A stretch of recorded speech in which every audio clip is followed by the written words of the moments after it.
महादेव को निकलने के बाद मुझे इतनी ग्लानि हुई कि मेरा सारा शरीर झुलस उठा और इसीलिए मेरे इस स्वरूप का नाम ही पड़ा देवी धूमावती। देवी धूमावती मेरी महाविद्या धूमावती संसार में प्राणियों को उनके बुरे कर्मों का फल देने, उन्हें पीड़ा देकर दंडित करने, अकाल, महामारी, कलेश, दरिद्रता आदि उत्पन्न करती है। देवी लक्ष्मी की बड़ी बहन ज्येष्ठा भी इन्हीं का बड़ा रूप है।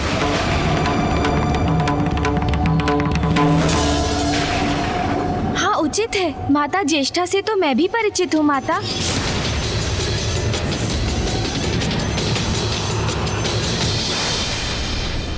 माता, हमें बताने की कृपा करें कि आपके इस रूप की पूजा से आपके उत्तम भक्तों को कैसा सुफल प्राप्त होता है। देवी धूमावती जिनसे प्रसन्न होती है उसे संसार में समस्त सुख, यहाँ तक कि मोक्ष भी प्राप्त होता है।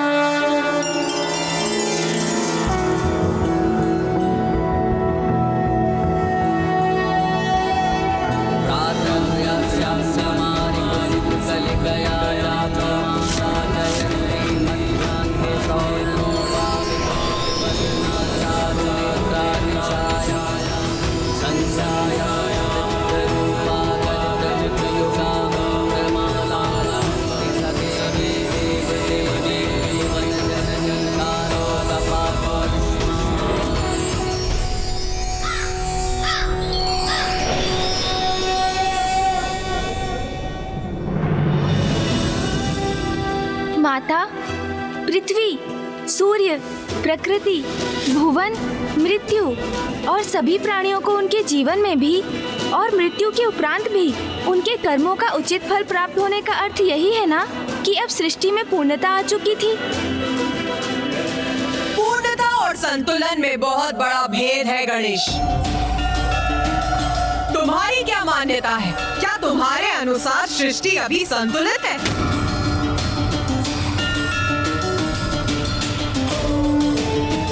धूमावती के रूप में पक्षपात रहित न्याय के लिए प्रसिद्ध हुई।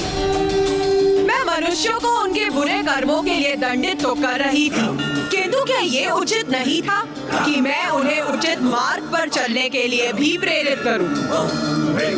क्योंकि यदि किसी से एक भूल हो गई तो इसका अर्थ ये नहीं है कि वो मनुष्य बुरा है।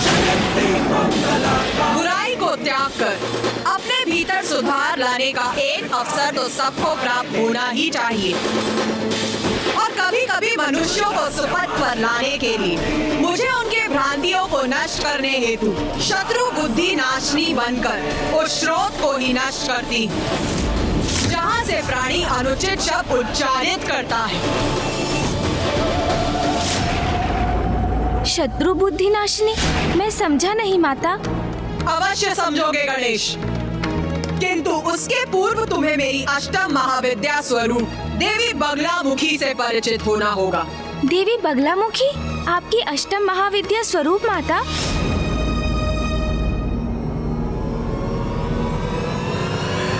हाँ गणेश, संतान को जन्म देने मात्र से ही माता पिता के कार्य पूर्ण नहीं होते। संतान को अच्छे संस्कार देना भी माता पिता का ही कर्तव्य होता है। अपने देवी धूमावती स्वरूप में मैं अपनी संतानों को उनके बुरे कर्मों के लिए दंडित अवश्य कर रही थी, किंतु उन्हें अच्छे संस्कार देना भी मेरा ही दायित्व है गणेश। हाँ माता, जैसे मेरी माँ के रूप में आपने मुझे सदैव सुपथ पर चलने की प्रेरणा दी, मुझे सदैव अच्छे संस्कार सिखाए। हाँ गणेश, तो हम सभी को ये भी बताओ कि किसी को अच्छे संस्कार कैसे सिखाए जाते हैं। बात के लिए छोड़ा हुआ कार्य कभी पूर्ण नहीं होता। लक्ष्य प्राप्ति के लिए तो अनेक चुनौतियों से संघर्ष कर उन पर विजय पानी होती है पुत्र। उसके बिना कभी सफलता प्राप्त नहीं होगी। और चुनौतियां तो कठिनाइयों का रूप लेकर ही प्रस्तुत होती हैं। कठोर साधना से साध कर ही उन्हें सरल बनाया जा सकता है पुत्र। इतना स्मरण रखना पुत्र, जो स्वयं को पहचानने में असमर्थ हो जाते हैं वो जगत में अपनी कोई पहचान नहीं बना पाते। उसे उचित ज्ञान देकर माता।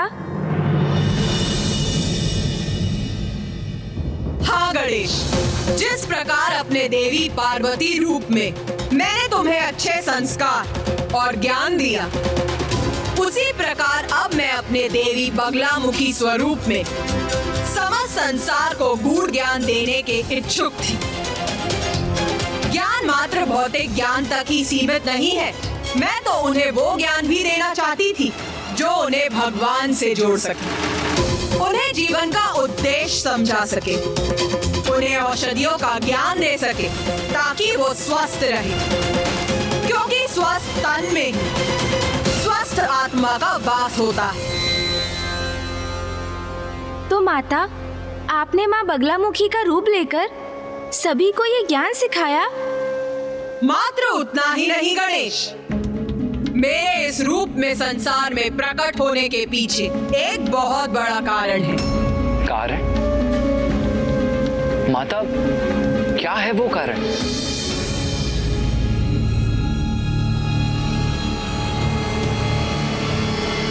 एक असुर त्रिखुर।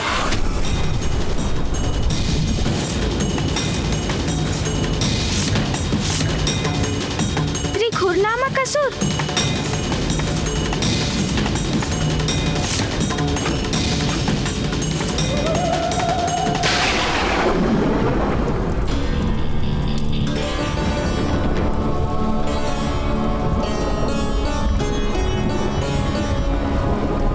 अरे व्रथामती, क्या हुआ?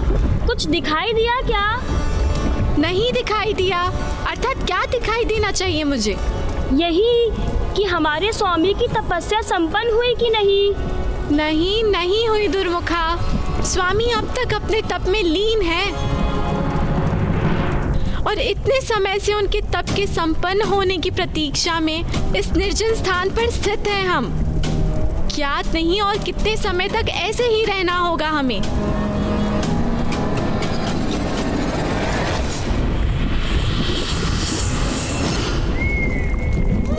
ओम ब्रह्मदेवाय नमः। ओम ब्रह्मदेवाय नमः।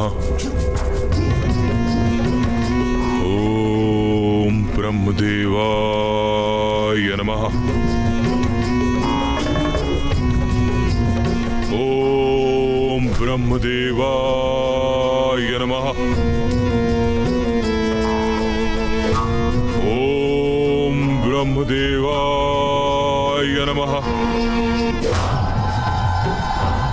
ओम ब्रह्मदेवाय नमः। ब्रह्मदेवाय नमः। ओम ब्रह्मदेवाय नमः।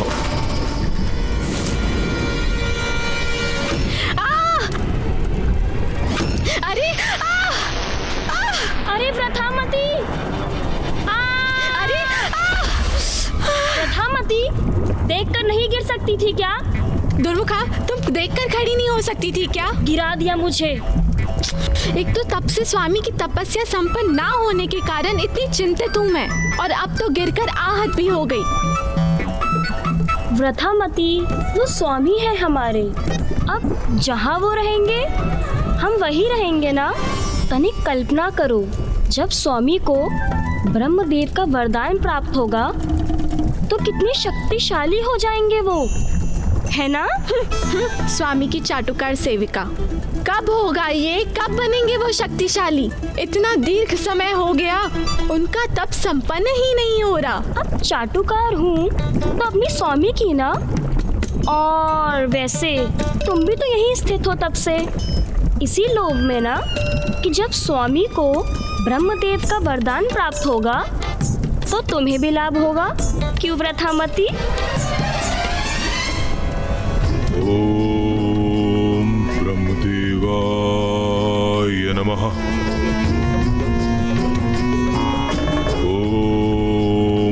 ब्रह्मदेवाय नमः। ओम ब्रह्मदेवाय नमः। ओम ब्रह्मदेवाय नमः। ओम ब्रह्मदेवाय नमः। ओम ब्रह्मदेवाय नमः। ओम ब्रह्मदेवाय नमः। ओम ब्रह्मदेवाय नमः।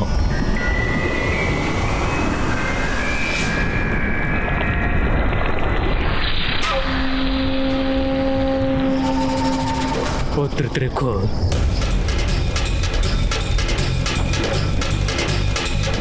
तप में होने वाले मेरे कष्ट दूर हो गए, अर्थात संपन्न हुआ मेरा तप।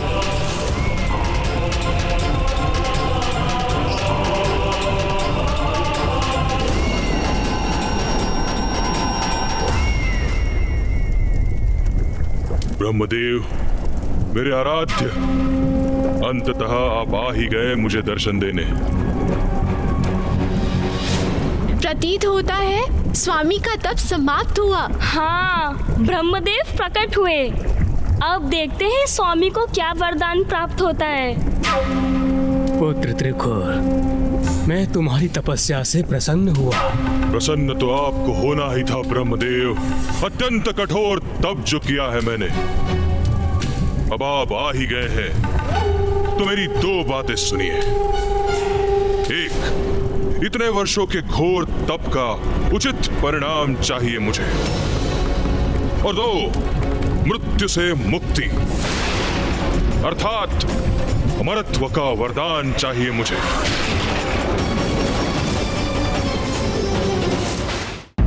पुत्र त्रिकोण, अमृत्यु का वरदान देना तो सृष्टि के नियमों के विरुद्ध है। ये मैं तुम्हें नहीं दे सकता।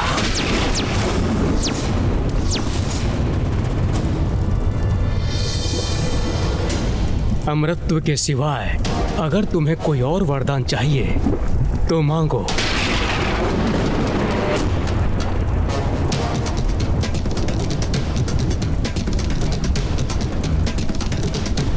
मुझे ज्ञात था मुझे कि ऐसा ही कुछ कहेंगे आप। कोई बात नहीं, अमरत्व नहीं दे सकते आप, तो उसके अतिरिक्त जो कुछ भी मैं मांगूंगा वो मुझे अवश्य देंगे, ऐसा वचन दीजिए आप।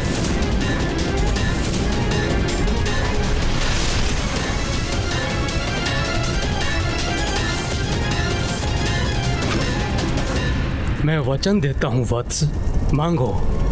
क्या मांगना चाहते हो?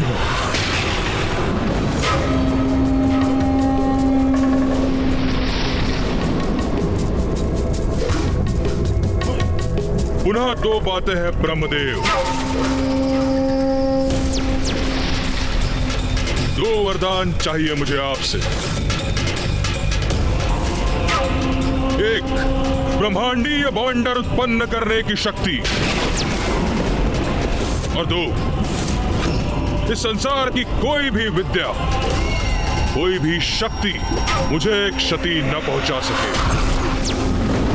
स्मरण रहे ब्रह्मदेव, त्रिदेवों की विद्या भी नहीं।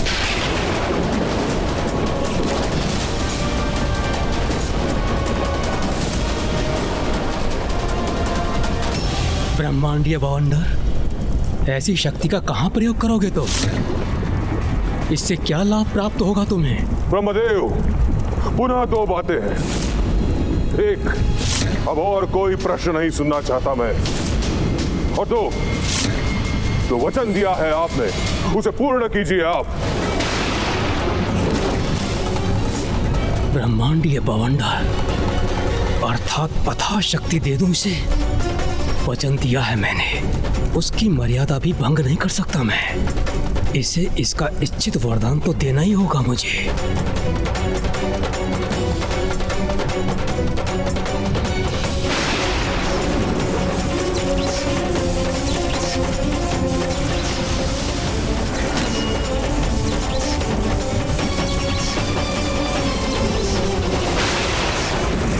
तथास्तु तथास्तु तथास्तु।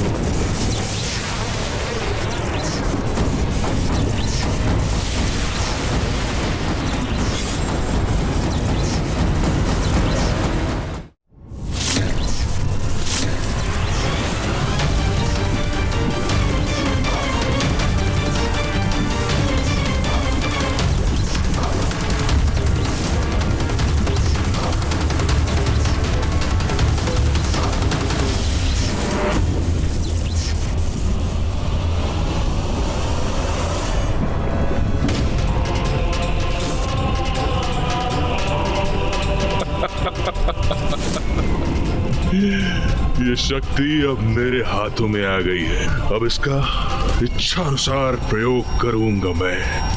धन्यवाद ब्रह्मदेव, धन्यवाद।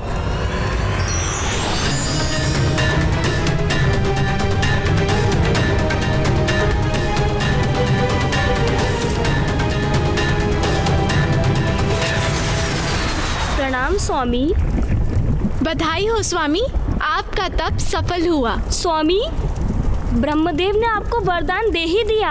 स्वामी, मैं ना आपकी निष्ठावान सेविका हूँ, कब से यहाँ आपकी प्रतीक्षा में स्थित हूँ और आज मेरी प्रतीक्षा सफल हुई प्रभु। मैं भी प्रभु, यह अकेली नहीं थी यहाँ, मैं भी यहाँ प्रतीक्षा कर रही थी।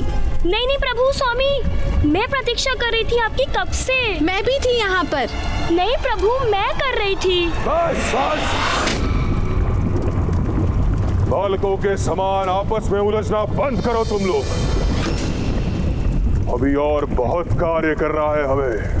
स्वामी, कार्य? कैसा कार्य? अब तो आपको वरदान प्राप्त हो गया है और ये दंड भी, और फिर कोई कार्य क्यों करेंगे आप? हाँ स्वामी। 2 कार्य करने हैं हमें। एक, संपूर्ण सृष्टि पर अपना प्रभुत्व स्थापित करना, और 2, सृष्टि के सम्राट पद पर मेरा आसीन होना।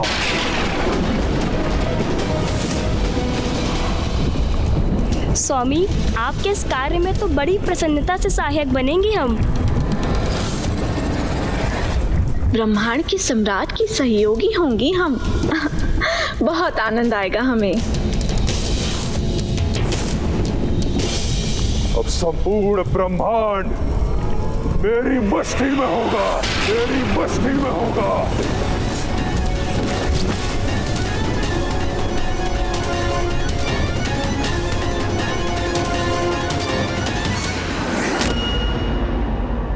मुझे ज्ञात था माता, असुर प्रवृत्ति ऐसी ही होती है। उसने वरदान भी मांगा तो ऐसे अहितकर उद्देश्य के लिए। हाँ कार्तिकेय, ये असुर सर्वप्रथम हमारी भक्ति कर हमसे वरदान प्राप्त करते हैं और फिर उस वरदान की शक्ति से विनाश का आरंभ करते हैं।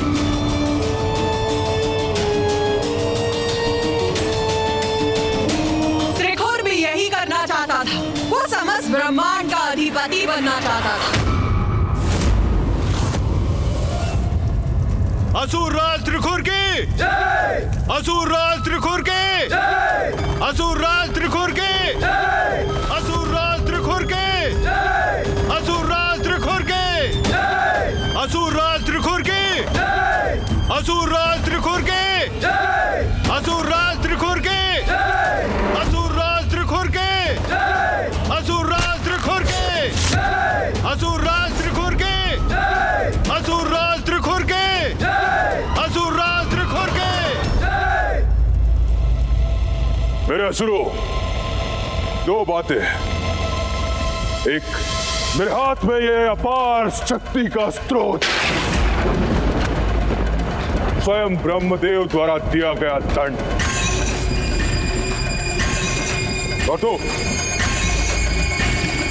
इस दंड की शक्ति से मैं अपने सभी विरोधियों को प्रताड़ित और दंडित करूंगा।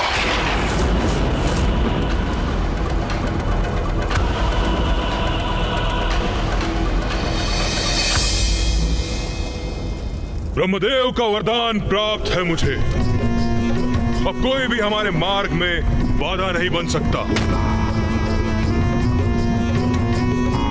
युद्ध कैसा भी हो, विजय हमारी ही होगी।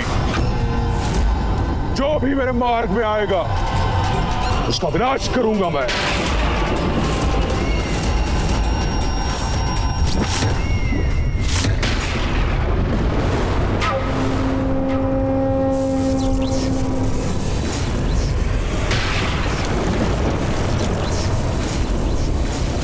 इस ब्रह्मांडीय बवंडर से मैं त्रिदेवों को इतना अधिक विवश कर दूंगा कि वो मेरे समक्ष आकर नतमस्तक हो जाए।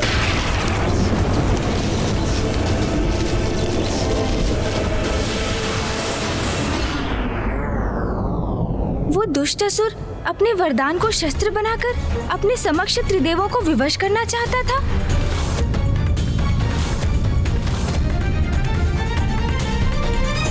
अनेक कठिनाइयों के उपरांत ही व्यक्ति को वरदान की प्राप्ति होती है। उन्हें स्वयं को सौभाग्यशाली समझना चाहिए और उसका सदुपयोग करना चाहिए, ना कि दुरुपयोग।